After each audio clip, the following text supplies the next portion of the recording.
Everybody making sure the live streams are about to go up, just singing and stuff. I'm tired today, so apologies if my brain is off while I talk. Hopefully this stream is going. It looks like it is up. Alright, there we are. Hey everybody! How is everyone doing today out in the chat? Hello, Daryl Trekkie. Hello, Nathaniel Robinson. Hello, fun will now commence. Hello, John. Laura. Christy, I guess, ran away because she hates me. So, hello, everybody. How is everyone doing today? Hello, Astrid, Lorenz. How's everyone going this evening? Ronnie, hello. J-Tank. Ear Review, good to see ya. Carlisle the Cinephile, I hope you're doing good this week. Nice to see you. Hello, Captain Rush. Miss Avarian's Bliss. Danny. How are ya? Greg, good to see you too. Guy that wants to be an astronaut.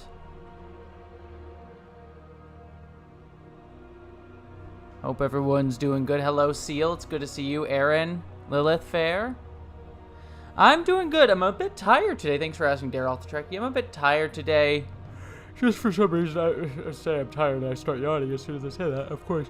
I was up late last night. I beat The Last of Us the other night, and just my light went off. I beat The Last of Us the other night, and was just up late listening to like podcasts about it and trying to dissect it and everything and how I feel about it, and did a video today on The Last of Us, and then also the transgender representation in The Last of Us and all that. Don't worry, I won't spoil for anyone unless you want to get into spoiler talks at some point later on in the stream. But yeah, no, I'm doing good. Just tired because I didn't sleep so well because I was playing video games. So yeah, I keep saying I'm tired. As soon as I say the word tired, I yawn, and I'm probably making all of you yawn. So I'm sorry about that. Woo! Wake up! I'm here.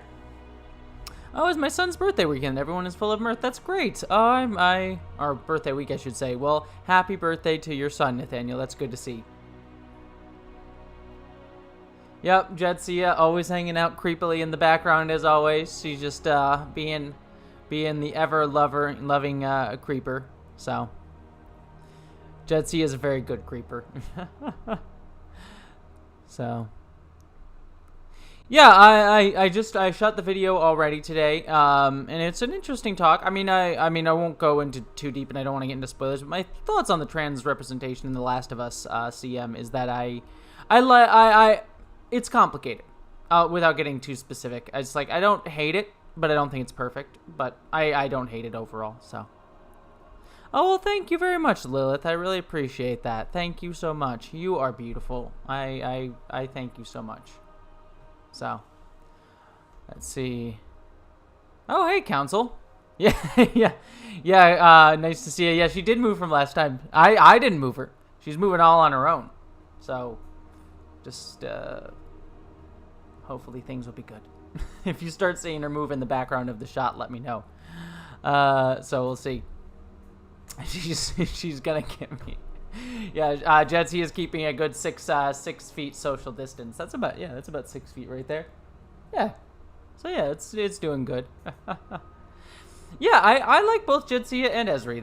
They are great characters, CL. And I've said this on other streams before, but Jetsia is always the type of character and type of woman that I felt like I wanted to be, the sort of badass, kill everybody, not kill everybody, but like badass or really confident in herself kind of person. And then Ezri is the person who I actually am, someone who's like still trying to figure myself out. I'm a little less confident, trying to see where I fit in the world. So that's how I always kind of viewed the two characters, kind of two sides of the same coin.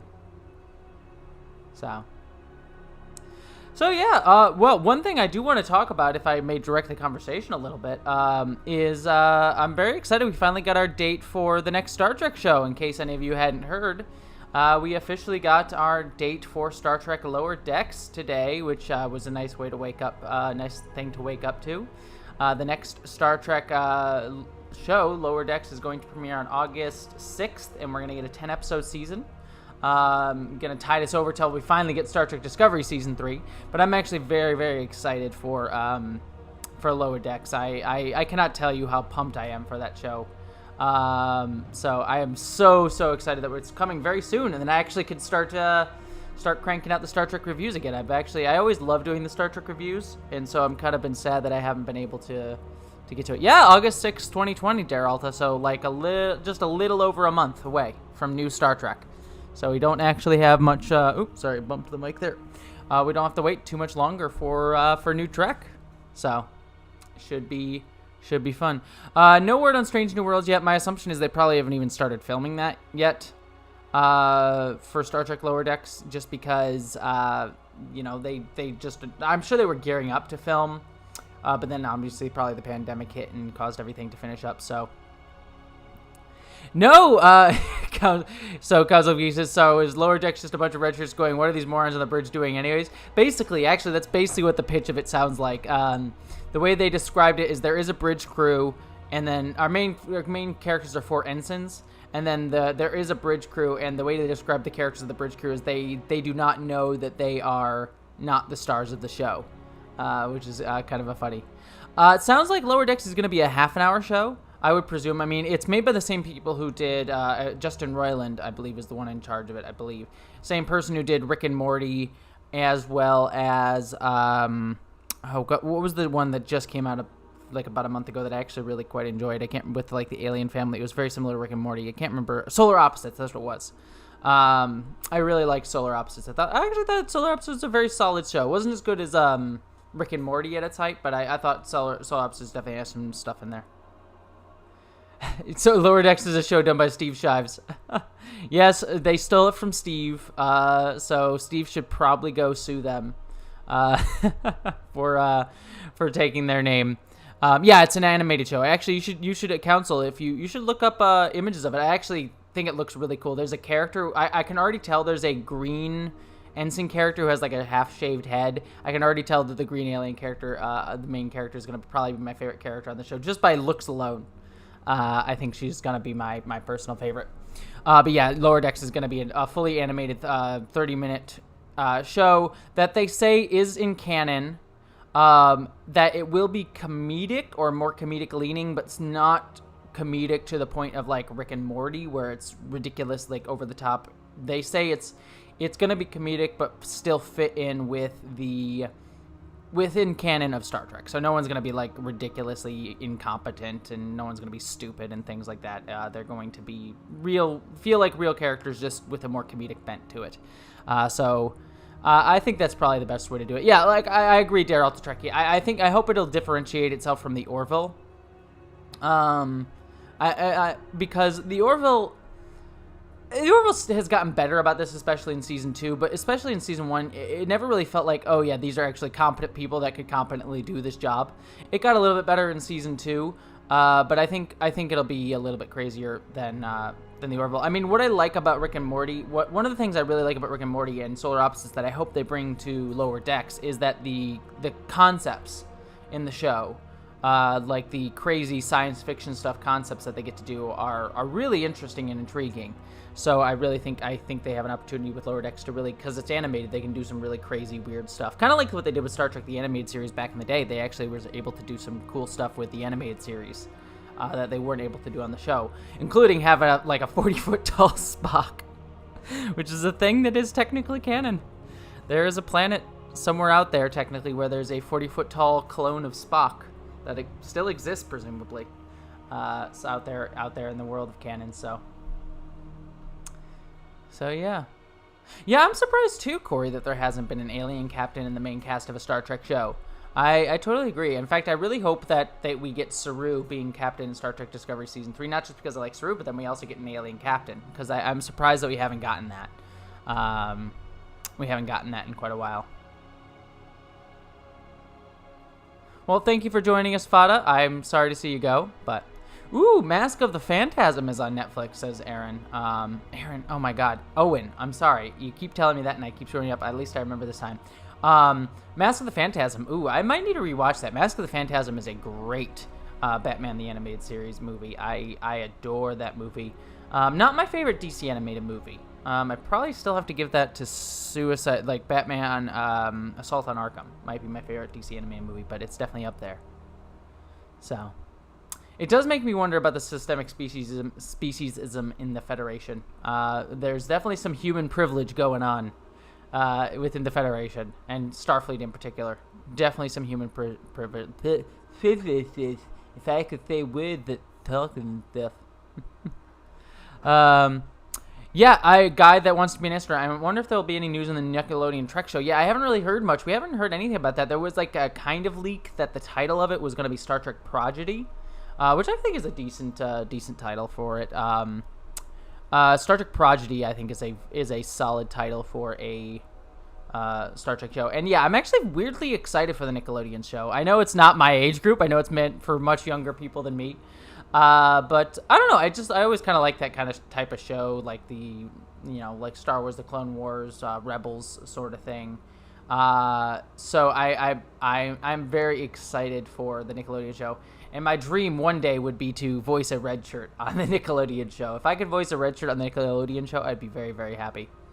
So there have been alien captains on screen before. Like, we've seen Vulcan captains, we've seen, I think, even Andorian captains. We've seen other species of captains, but none of the main series captains have been aliens up until potentially Star Trek Discovery Season 3, which on one hand I get. I mean, ostensibly on other Star Trek shows, your lead character was the captain, and as much as you want your audience to be able to identify most with your lead character.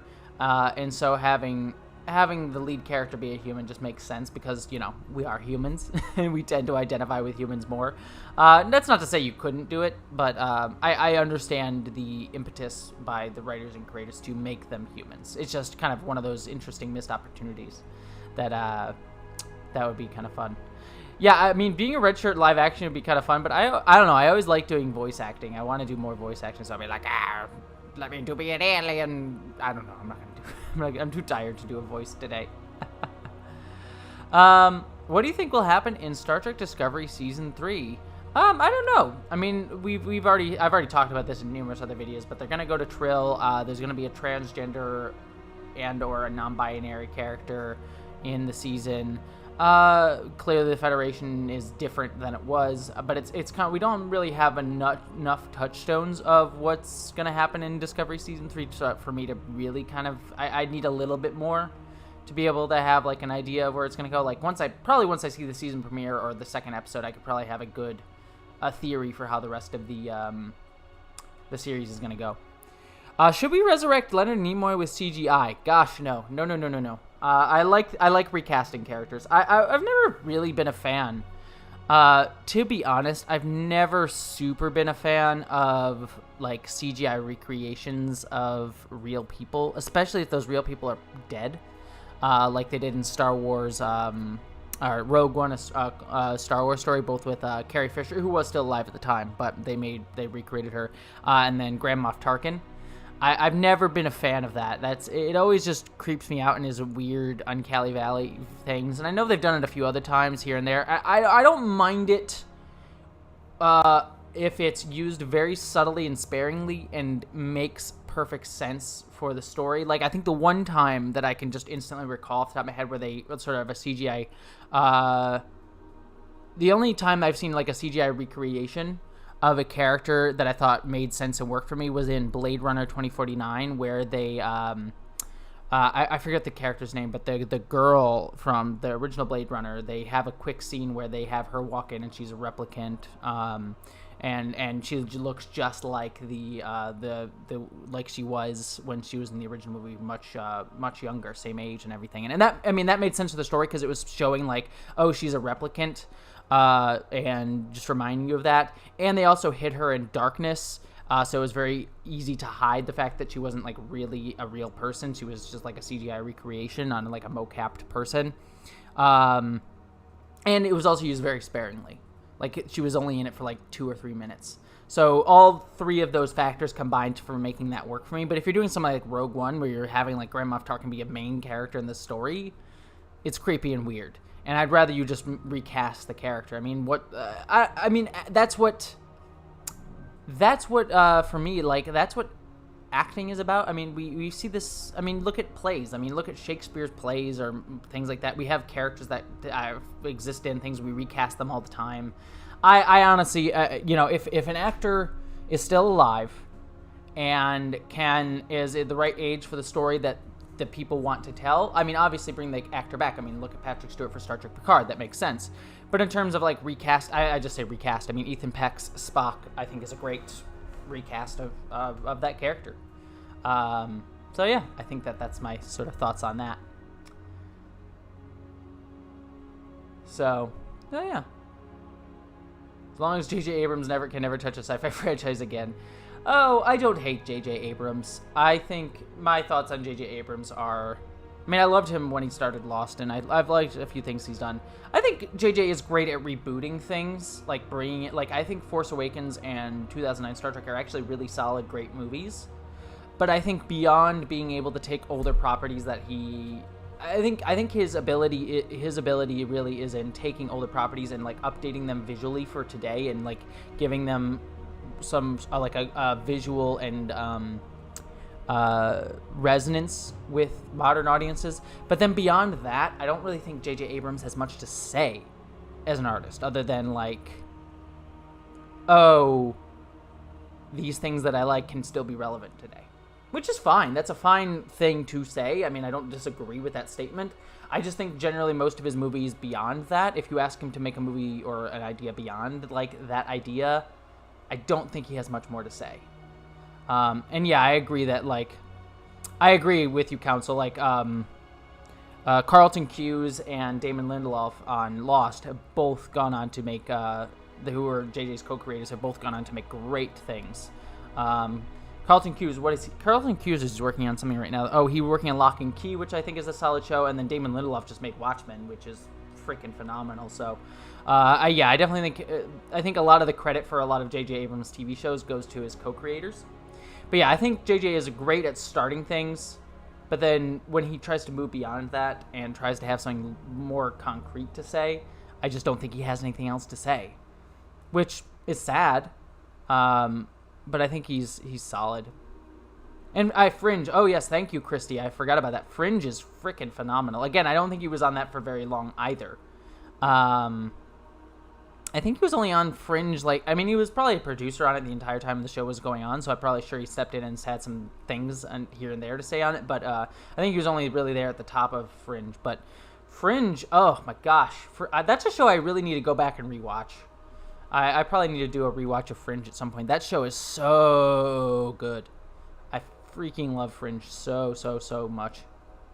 Man, now I'm having I've been having a weird inkling to rewatch and replay things lately. I want to rewatch the Lord of the Rings movies, even the Hobbit movies. I like the Hobbit movies too, but sorry, I just got a bunch of texts. Anything of interest? No, just doctor's appointments.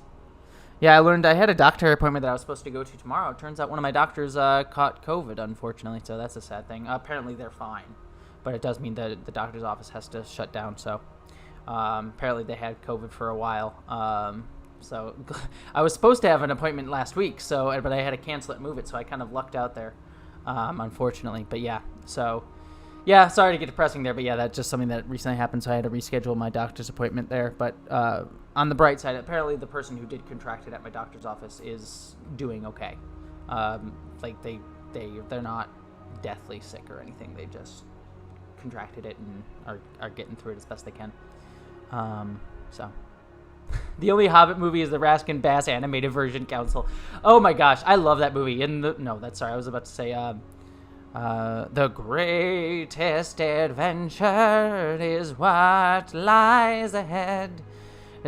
Or down the goblin down the goblin down the goblin down. Sorry, I just ho ho my lad. I love the animated Hobbit movie. I mean, part of the reason I have this on right here, but I have that animated I have the Hobbit tattoo right here because the Hobbit's my favorite book. So I love the animated the Hobbit movie. So good. I actually I will fight for the first two Hobbit movies. They're not as good as Lord of the Rings, for sure. But I enjoy the second two Hobbit movies. They fall into that weird category of movie where They're familiar, yet I don't know every inch of them, that I can kind of like... Because, like, if I want to rewatch Lord of the Rings, I know every inch of those movies. I've seen them so many times, I could just recite those lines to you. But sometimes I just, like, kind of want to jump into a world that I really love without having to... Without it feeling like I know every beat of it. Every little piece of it. So I like jumping into the first two Hobbit movies because, like, oh, it's Lord of the Rings, but I don't remember every little bit of it, and I actually can have some fun here and enjoy it. And I actually think they're, like, just generally fun movies. I think, why am I blanking on Bilbo Baggins' actor? Martin Freeman does a great job. Thorin is actually really, really good in those movies. I just think the third movie is the only out-and-out bad movie. It just gets so tedious. That third movie is just so incredibly tedious. But the first two, I have fun. I think they're just fun movies that I can pop on and just have a good time. So, I like the second movie. The thing with the second movie, Council, is I like, and yes, ear review, I should say, R.I.P. to Ian Holmes, who played Bilbo in the Lord of the Rings movies. He was a fantastic actor. Sad to see him pass away. I actually like the second movie. The only thing I dislike about the second movie is the end sequence. That, like, again, that really incredibly tedious fight sequence inside the mountain where it ends with, like, the dragon being covered in gold. I just, like, got so incredibly tedious. I actually like Cumberbatch's Smaug. He wasn't the Smaug that I loved. Like, it wouldn't have been how I would have done Smaug. But I didn't hate his Smaug. It was fine, though. Smeag. So yeah, I think so. But yeah, I like, I don't know, I like both of them. In fact, maybe I'll rewatch those. I feel like I should rewatch both of those tonight. Yeah, Sylvester McCoy is actually in all three of them. Yeah, he's in all three Hobbit movies, I believe. So, by the way, Council, I need to ask you. I mean, you should review. Are you ever gonna? I know you're like doing your Take Two Doctor Who reviews. Are you gonna review that like mini thing that they did for the Day of the Doctor, or what? Yeah, the Day of the Doctor, where they did like got all the old Doctors that are still alive together. I actually quite enjoyed that. I thought that was like a funny little bit. You should, I mean, you do your content, but I would be curious on your thoughts on that like little 30-minute like mini-sode thing they did for the anniversary of Doctor Who. I thought that was always like fun. Yeah, the riddle scene is great. I adore that riddle scene in both the book and the movie. I will have to say, I mean, probably is it my favorite scene in both movies? I think so. I would probably say it probably is. I'm trying to think if there's anything else in those movies that like particularly stuck out to me as like super, super memorable. I mean, that's the thing with them. They're fairly forgettable, but weirdly, I don't know. I really just like the Smaug scene in the second one. So I think that's a fun one. Have you ever read The Magicians by Lev Grossman's kind of like an adult Harry Potter? I have. I've read the first Magicians book. I love that book. I need to watch the show. I read the book in preparation for watching the Magicians TV show. Because I actually like was looking forward to watching the show, and I just never got around to it. But I read the book, and dear heavens, I really like that book. I didn't read the other two books in the series, but I read that first one. It's so good. It is like a very adult Harry Potter, and there's like some terrifying stuff in it. Like there's that without spoiling too much, there's a scene in the book. I haven't seen the show version yet, but there's a scene in the book where people will know if you read the book, but I won't spoil too much. But the guy with the branch in front of his face, where he appears in the classroom, then that's all I'll say on it. Terrifying. Freaking terrible. Just listening to that scene in the book, horrifyingly just so good. So yeah, I would say I definitely really I liked The Magician's book by Lev Grossman, and I should get around to watching the series. In fact, I might be hitting a show hole soon. I'm trying to watch the new Twilight Zone seasons. I'm like 1 or 2 episodes away from watching the Twilight Zone, finishing up the Twilight Zone.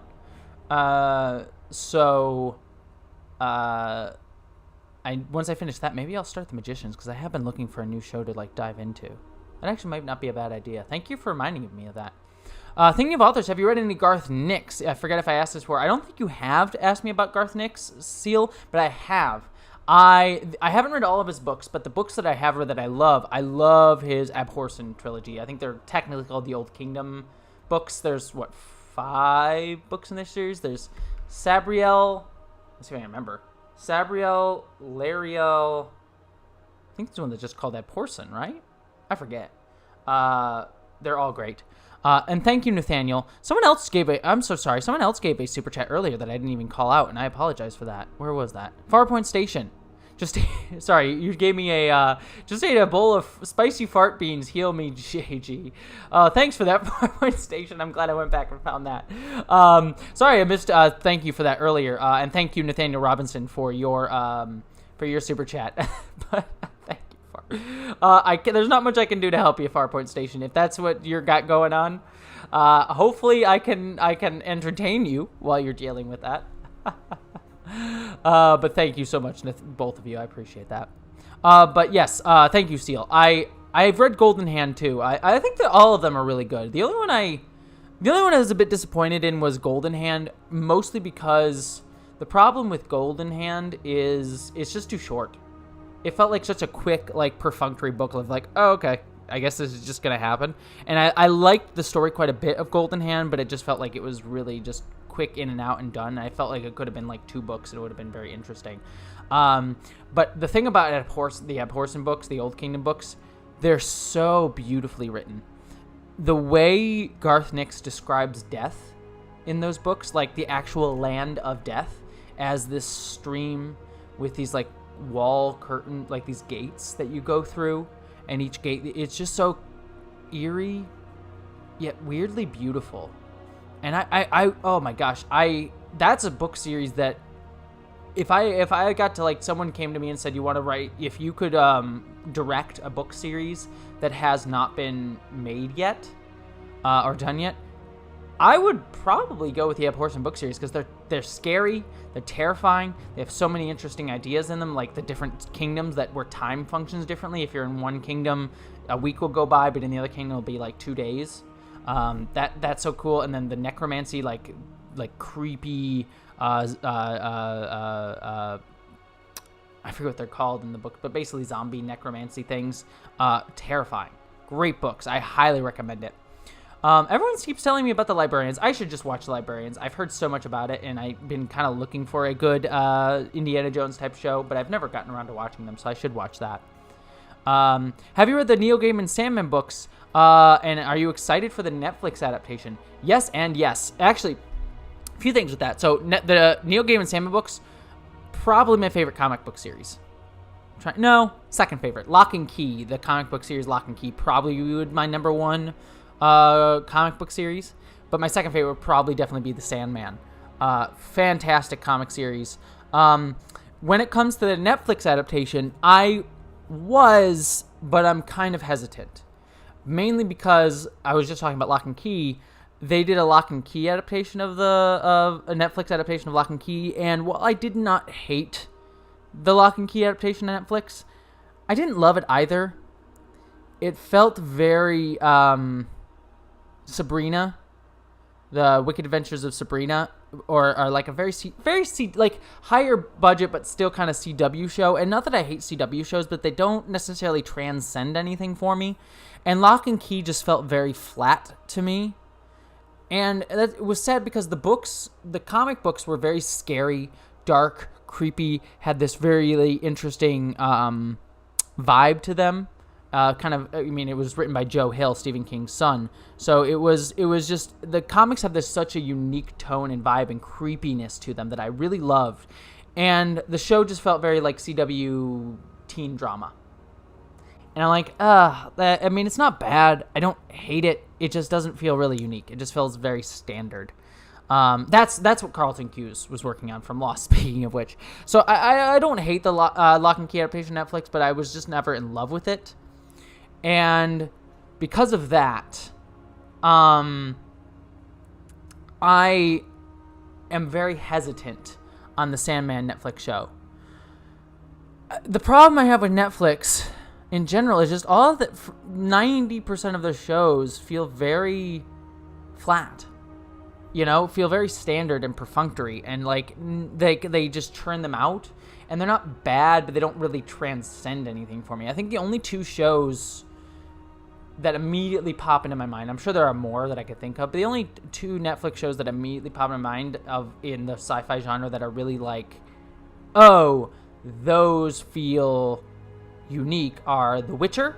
And even The Witcher has a bit of like a blandness to it, but I think The Witcher at least has its own flavor and taste to it, even though I think The Witcher has problems as a show, but I definitely think it at least feels very unique in its style and tone. So I like The Witcher on it. And then the other one on Netflix that I particularly liked was, why am I blanking on it? There's one more on Netflix that I'm just blanking on. And I had it in my mind a minute ago, but then an ice cream truck is now playing outside my room, and so I can't think of it. But yeah, anyways, going back to the main point, because of all of that, I am very kind of hesitant on the Sandman being done at Netflix. If someone else like Hulu or Amazon Prime was doing it, I'd be much more excited. But Netflix doing it, I'm like, it'll probably be good. I probably won't love it, is probably where I'm at. Well, actually, what if I had to say anything that I was super excited for about Sandman coming out, I am actually very excited for the audio drama. They're doing a Sandman audio drama that's coming out in a few, like month or two? Sometime this year, probably the next few months, they're doing a Sandman audio drama that I really love. Sense8, thank you, Miss Avarice Bliss. Sense8 is the other sci-fi show on Netflix, and I'm like, oh, that is a show that had a unique vision and feel to it, and I think that was based off of Wachowski's. So yeah, I'm very excited for the for that. Someone asked the question of thoughts on Henry Cavill as The Witcher. I was actually playing The Witcher a couple nights ago, the video game. I actually really like him. I think Henry and Sense8 Lorenz is one of my favorite TV shows, period, of all time. I adore Sense8. Favorite TV show, I think. Someone just said Dax move. Don't say that, Owen. Don't terrify me like that. I just literally like, oh god. And Cat also might be behind it. So, what was I saying? I was talking about something. I was talking about the Sandman. There was something else I was going to talk about. Oh, Henry Cavill. I actually really like. I think Henry Cavill does a great job as. Ooh, this pillow is falling. I think Henry Cavill does a really good job as The Witcher. I was actually surprised. When I first heard he was cast, I was like, I don't know if he could really do The Witcher. But I think he definitely does a great job in The Witcher. I think my problem with The Witcher is I didn't really love the time jumping. I understand why they did it. I'm reading the books right now, and I understand like why they thought doing the time jump would make sense based on how the book is structured and trying to copy that. Dax is mirrored, I should say. But yeah, I don't, but I just don't like I don't like the time jumping in it, and, I don't like the first two episodes, which is unfortunate, because when I watch the first two episodes of The Witcher, I'm like, oh god, this is awful. I really hated those first two episodes of The Witcher. I think they were dull. Dull as all hell, kind of blah, and kind of boring. But then you get to the third episode, which I think is where Yennefer's introduced. I think Yennefer's introduced in the third episode. And not that I think Yennefer's the best. I mean, I love you. I think her presence really elevated the show and kind of gave it much more narrative thrust. So, no worries. So yeah, I think I liked Henry Cavill quite a bit. I didn't love his Superman, which probably is what put me off on him initially. But after watching him in The Witcher and after watching him in Mission Impossible, I have a solid love for Henry Cavill. I think he's a really strong actor. Says I'm buffering. I'm just going to check and make sure how the stream's going so far. How's everything looking? Also, by the way, my stream should be getting... I ordered a new camera to use for my live streams. So hopefully in the near future, it's supposed to come in the next week or two. So I won't be using my camera webcam anymore. In the near future, I'll be having my own, dedicated webcam. So hopefully in the next week or two, we'll be my live streams will start looking a little bit nicer than this sort of like rough around the edges look that I have right now. So that's something to be looking forward to. Have I read the original novels in Polish? No, I'm actually reading the English translation. Sadly, I only know English. I can only read English and then a tiny bit of Spanish. I've read Don Quixote in the original Spanish, but it was like for a project way back in college that I had to read the original Don Quixote, and it took me a really long time Not because it was bad, but because my Spanish was really kind of rough at the time, and it's probably only gotten worse. So, so yeah, I'm probably not going to be the best to read things in other than translations, which is sad. Oh, and have you heard more about that job yet? No. So where I'm at in job stuff, so I'm actually up for 3 jobs? Gosh, it's kind of... Technically 4, but I haven't heard back from the fourth one. I did an interview with them, and then I had never heard back from them, even though I wrote them. But so 3 jobs that 2 I'm technically talking to, and 1 that I submitted to, and I can actually tell everybody now. So just to give everyone job update stuff, the 2 jobs that I'm up for currently is there's 1 job that is at a it's a marketing job. I won't get specific about it just because I don't want to ruin my chances with them in case they happen to be watching or anything like that. But there's a marketing job that I'm up for, a video producer position at a specific company that needs a video producer stuff. So there's that job. There's a job that I am up for that I am actually very, very excited for, that I actually have an interview. It's a 2-hour interview in like a week or 2 that I'm very, very pumped about. I'm trying to think of how to describe it. Let's just say it is not the dream job, in the sense that my dream job is working at on an editorial site like IGN or something like that, as like part of a news team talking about pop culture or geek things. So that's my dream job. This job is not that, but it is doing stuff in a geek space for video. It's still a marketing position, but is a marketing position to do something for the community. It's a much more community-driven thing. I'll just say it's at a museum. It's a video position at a museum that deals with pop culture and geek stuff museum. So it would be very much up my alley. I would much rather be in an editorial position than like a marketing position, but that job has me very, very excited. I think that because it's just very community-based and very... oh, and hey, some random geek. It's good to see you. I haven't seen you in a while. I haven't seen you on these streams for a while, so it's good to see you. But yeah, I'm very excited for that job. It sounds really cool. And then the third job, and I guess I'll just say it here because, I mean, maybe they're out there watching. But the job that I'm so pumped for, and the job that I was actually talking to all of you last week about. I mean, last week I talked to you all about a job that required a video cover letter that I was super pumped for. Was at Polygon. So Polygon just announced that they're looking for a new video producer, and the job required a and I'll quick I see more questions. I'll finish talking about this, but I'll quick answer some questions, and actually some random geeks talking about politics stuff, which I do want to talk about a little bit actually. But as at Polygon. So Polygon has a video producer job open. They require a cover letter, so I spent a lot of time working on that video cover letter. Basically all of last week. I'm rather proud of it, and I submitted my application. So I hope it goes well. I mean, I'll be honest with you, that is the dream job. So we'll see how that goes. And nice to see you. Have a good night, Council Geeks. I'll talk to you tomorrow when we record our podcast. It was good seeing you here. So yeah.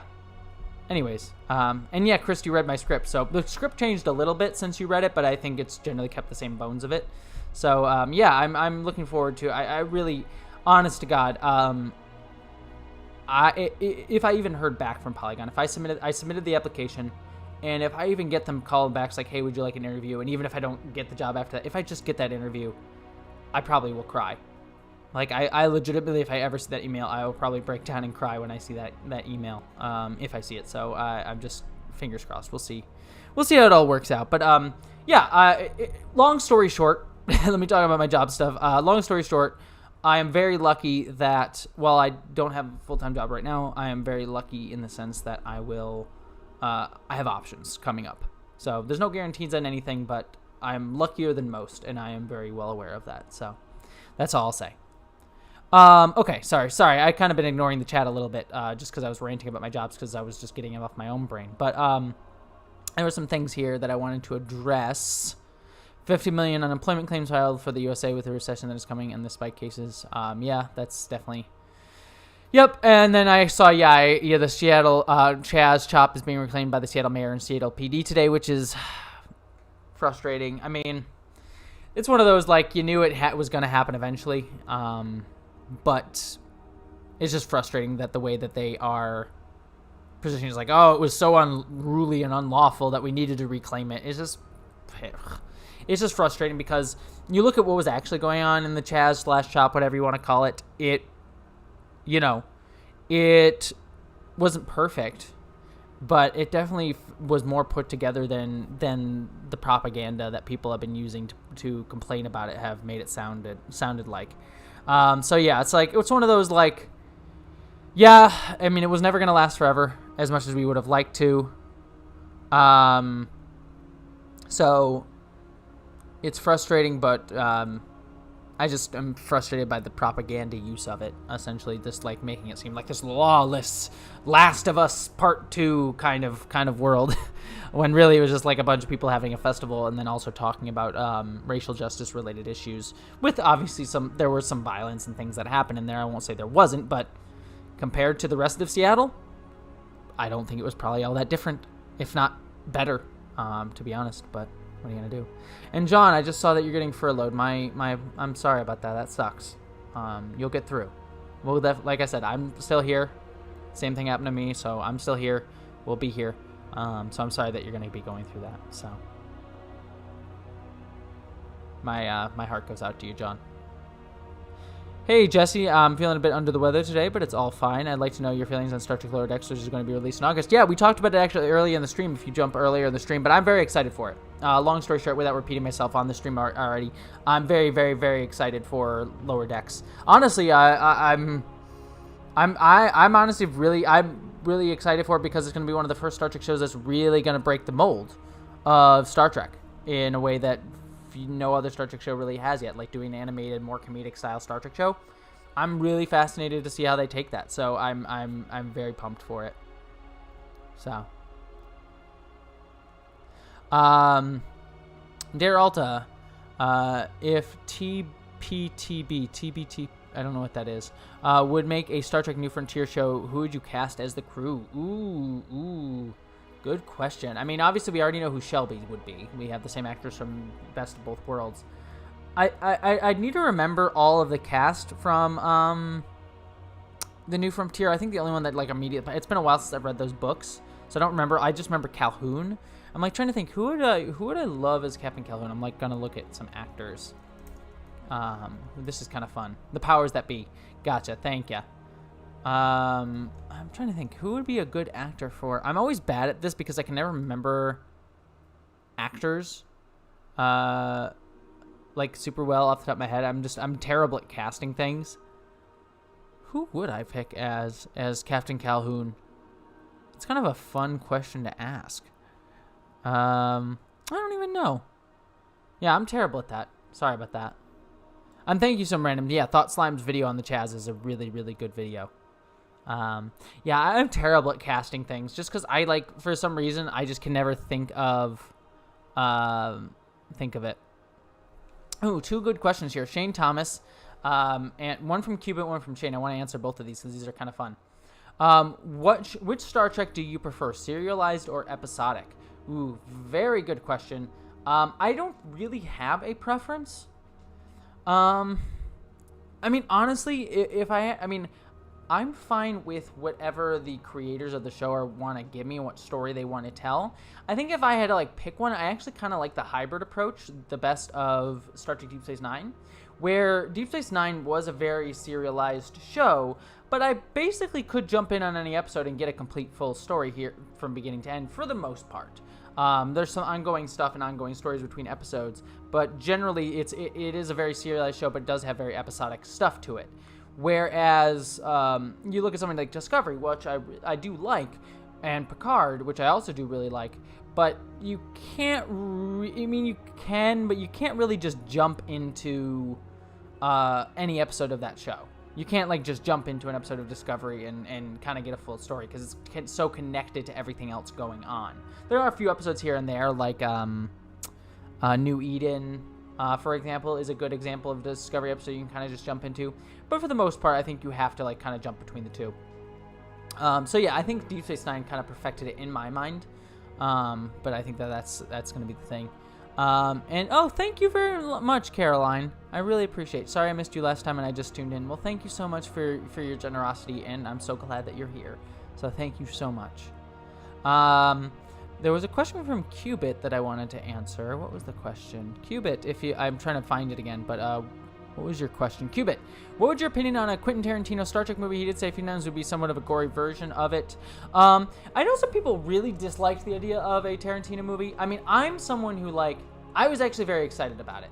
Not because I think it would be the best Star Trek movie ever, not because I even thought it would be good. I thought it would be it's a weird choice, but that's kind of why I like it. I'm the kind of person that's like, I want to see interesting stuff. I don't want to have the same Star Trek regurgitated to me over and over and over again. I like things taking risks and trying something new, even if the risks fail. I would hate a thing to fail and then I don't get any more Star Trek ever again because the franchise is dead. That would suck. But I don't think Star Trek's in that position. I think you could have made the Quentin Tarantino movie. And I'm not a big fan of Tarantino as a human being. Not that he's the most problematic person, but whatever. I've kind of blot on him over the years. And it's just but I was just so curious what a Tarantino movie would even be. It's just one of those probably wouldn't be the best thing, probably wouldn't have been a great thing, but yeah, I would have been definitely interested in what he had to say with it. I think it would have been interesting. I mean, in all honesty, if I had to pick a director, if I had to pick any director on Star Trek, I would rather it be a woman or a person of color or an LGBTQ person who has not had a chance to direct a big movie yet. Give Hanelle Culpepper, who directed Star Trek Picard's premiere, give her a movie. I think she would do a great job.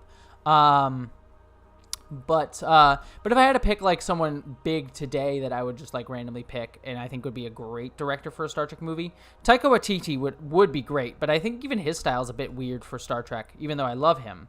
I would love to see I would actually love to see a Taika Waititi Star Trek movie, very, very much so. But no, the person who I would actually pick, if I could pick anyone, would be Denis Villeneuve, the director of Blade Runner 2049 and the upcoming Dune movie and a few other movies as well. Arrival, I believe, as well was him. If I had to pick one director, has already started making movies that exist today, and could make a Star Trek movie, Denis Villeneuve. Easy. Villeneuve. I forget how to say his full name. I'm probably mispronouncing it, and I'm sorry for that. My apologies.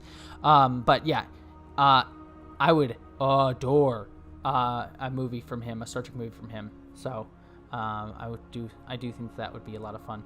If horror is your thing, you might want to look at Nosferatu. I do want to see that.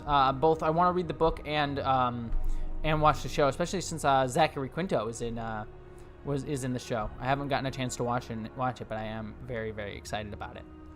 So,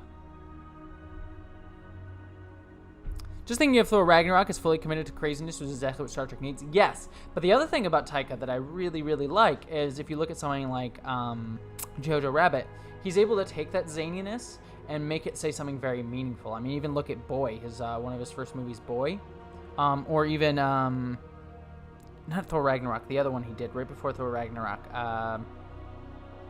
Oh gosh, with the boy and Sam Neill. Why am I blanking on that? Oh gosh, what's the other movie that Taika Waititi did right before Thor Ragnarok, starring Sam Neill? Taika Waititi. Looking up his filmography. I mean, What We Do in the Shadows is great. But Hunt for the Wilder People. That's it. Hunt for the Wilder People. If you have not seen Hunt for the Wilder People, by the way, I cannot recommend that movie enough. It's a Taika Waititi movie, and it's fan-freaking-tastic. But if you look at something like Jojo Rabbit or Boy or Hunt for the Wilder People, Taika is able to take his brand of comedy and make it say something very meaningful and salient and hits you in the gut. So a Taika Waititi Star Trek movie, I think, could be really purposeful and meaningful and say something important while also being kind of zany and crazy and weird that he brought to Thor Ragnarok, that sort of zaniness, or even What We Do in the Shadows. So I think those would be though I would really love to see a Taika Waititi Star Trek movie. I doubt we ever will, but you never know. he may one day. But if I had to pick someone, Denis Villeneuve. Taika Waititi is a great choice though too.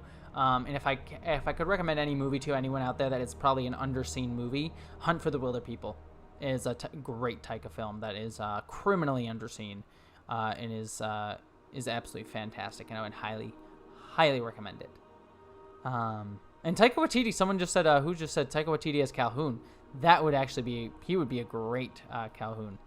Though, to be fair, actually, now that I think about it, I actually wouldn't love him as Calhoun, because Calhoun's supposed to be a bit more rough around the edges, and Taika just has such a friendliness to him on screen, just like such a, like, kind of, I don't want to say manic energy, it's kind of a laid back but very friendly energy to him that can become manic very quickly. Whereas Calhoun, he does have that laid back feel, but he's much more like reserved kind of feel. Actually, now that I'm thinking about it, you know who would do a good Calhoun? He's probably not as built for the role, but Troy Baker. Just because I've recently played The Last of Us Part 2. I actually think Troy Baker could do a really, really good Calhoun. I think he would actually do a really, really, really good Calhoun. I think that would be a lot of fun. Whew, I've been talking for a while. Whew, I'm like, I haven't even stopped to like take a breath because I've just been ranting for so long. You know, a Tarantino Mirror Universe film, yeah, fun will not commence, I agree. Tarantino, like, Voyager or, like, Mirror Universe film, that would actually work. You could actually do it that way. I think that would actually be kind of interesting. So.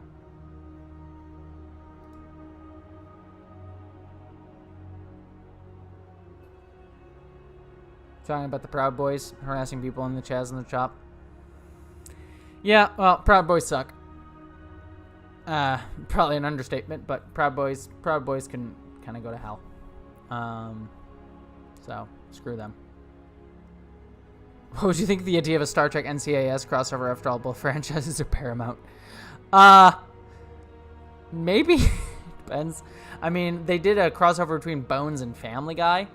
They can make that work. I'm sure you could do something. I mean, I wouldn't want NCIS to cross over with Star Trek, like have an extra episode of Star Trek and NCIS is there, but if like some weird thing happened where like a character on NCIS was just harassing, was like hallucinating a Star Trek character, that would actually be kind of fun.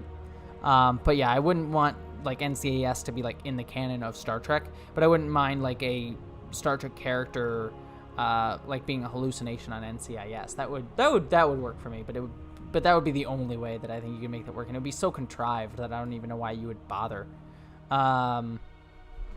So. What did you think of Mr. Quinto in that which I first became aware of him on Heroes, or on the show as a whole for that matter? I actually really, I mean, that's where I first met Zachary Quinto, was him playing Siler on Heroes, and I loved him there. I thought he was the right mixture of creepy, deranged, but like somehow still endearing. Like he managed to be like really endearing, yet still creepy and crazy and deranged. So I think Zachary Quinto is actually a very, very, very good actor. I think he's always strong. Everything I've seen Zachary Quinto in, I've really liked him in. Is he my favorite actor of all time? No. I don't think he's like the best actor of all time, but everything I've seen him in, I think he does a very, very, very strong guy. Very strong job in whatever he does. So I very much like Zachary Quinto. All right. I might start wrapping out soon, just because I'm kind of getting tired and my voice is starting to hurt a little bit. But before I go, I'll answer a few more questions before I go. But one thing I just want to quick promote while I have everybody here, if you have not seen it yet, this Friday, I have, it's a video, I've announced it, I've shared it out, but I am very, very excited for it. This Friday, I am releasing a video called How /Fiction Saved Star Trek. It's a video, it might be my favorite video, might be one of my favorite videos that I've ever done. And part of the reason for that, if you haven't seen yet, Mary Chieffo, as well as a few other people, but Mary Chieffo, who plays L'Rell on Star Trek Discovery, is in the video. Not just as a voice, like physically, you will see her face acting a character. I won't spoil which character, but Laurel, the actress who plays Laurel, Star Trek from Star Trek Discovery, Mary Chieffo, is going to be in my video on Friday, and along with several other amazing people, including Jessica Lynn Verdi, who is a host at AZ Allies, Hector Navarro, who's a host from DC Daily, Steve Shives is going to be in it, Council of Geeks is going to be in it, Lore Reloaded is going to be in it, Triangulum Audio Studios is going to be in it, Ket Walski is going to be in it, a ton of people are going to be in this video, and that is... I'm honestly so honored by that, and it was a ton of fun. And I think the video itself is a ton of fun and has a lot of fun information on it. And I tried to really have some fun with it. So if you're jonesing for your Star Trek fix with actual Star Trek actors, let's say maybe you want to watch my Friday video because it's got some fun in it.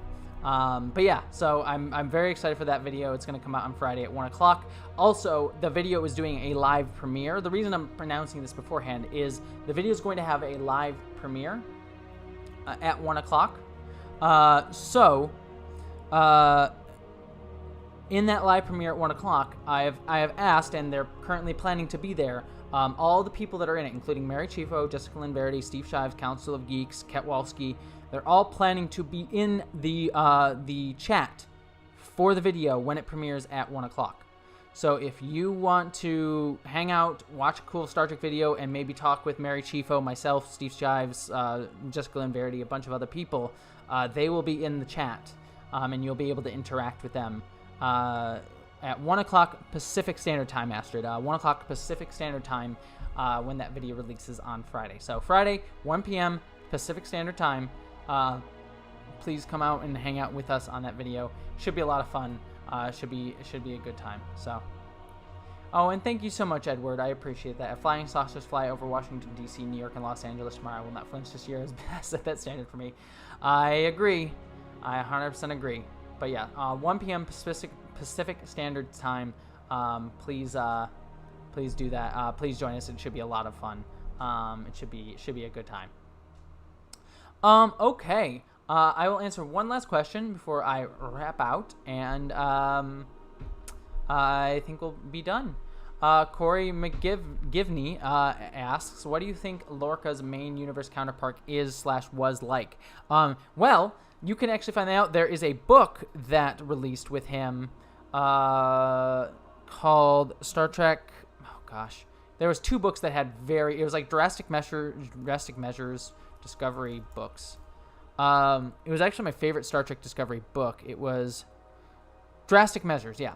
So Star Trek Discovery Drastic Measures is a novel that they released. It's my favorite Star Trek. They've actually released a few Star Trek Discovery novels. And my favorite of them all was Drastic Measures, and it featured Captain Georgiou and Captain Lorca, the Prime versions of both of them, dealing with the aftermath of the Kodos the Executioner. Back in, if you remember from Star Trek the original series, in the episode Conscience of the King, there was the colony that Kirk lived on, where Kodos was the governor of the colony, and when there was a food shortage, in order to save the population, he killed 50% of the population, basically slaughtered 4,000 people in order to save the other 4,000 people. And it turned out to be needless because the food supplies got there just a few days later. And so killing those people turned out to be a wrong thing to do anyways. It was very much Thanos sort of thinking, but even if it was necessary, it turned out to be pointless in the long run anyways, because people would have survived if they had just waited a few more days. So anyways, that's the setup, and basically, so Kodos does those things, and then Captain Lorca and Captain Georgiou show up to deal with the aftermath of that. And it's very cool because that is the only, it's not canon, but it's the only official Star Trek thing where we have gotten to see Prime Universe Lorca in it. So I would, if you're looking for your Lorca fix, I would very much recommend that book. It's actually probably my favorite Star Trek Discovery book that was written by Dayton Ward, who is one of my favorite Star Trek authors, actually, to be honest with you. Yeah, I'd very much recommend that book to you, for you to read. Okay, I think that is everything I'm going to do. Don't forget to check out the video this Friday. Greatly appreciate that. You are all lovely and beautiful, amazing humans. I adore all of you, and thank you so much for hanging out with me as usual on Wednesdays. Love you all, and I will hopefully see you all on Friday, and I will hopefully talk to you all again soon. And I hope that you, as always, live long and prosper, my